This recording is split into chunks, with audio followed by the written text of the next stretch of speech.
India is now playing the power game with China in its neighborhoods. It's upping the ante in vital strategic locations like Sri Lanka and Bangladesh, whether it's geopolitics, geoeconomics, as well as military positioning and posturing. Both Colombo and Dhaka are important countries that have swung in favor of China in the past, lured by the large and limitless Chinese checks and driven by political dispensations that became anti-India.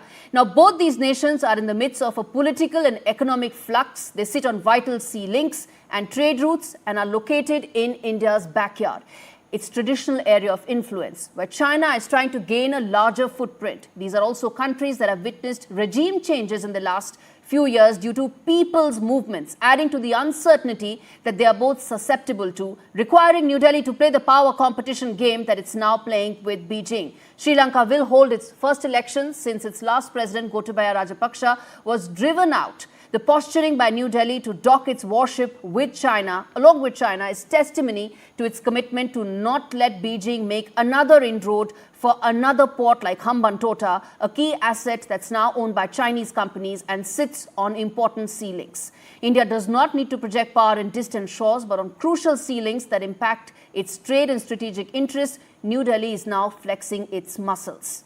Take a look at Bangladesh now, which needs India to fund the transition to normalcy for its economic stability and long-term growth. The Bangladesh economy has been ravaged by an economic slump as well as dwindling trade due to the turmoil has now added to the inflation and economic woes. India needs to fund some of the $8 billion that Bangladesh needs, whether it's in the form of concessional loans or infra financing.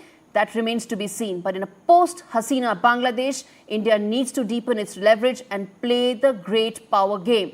Mohammad Yunus has also released radical elements like Jashimuddin Rahmani, and New Delhi has to ensure that Bangladesh does not go the way of Pakistan, where its dysfunctional politics, along with a broken economy and growing influence of radical elements, has led to that unending cycle of violence, all of which targets India, which is why it's crucial for New Delhi to keep up the ante.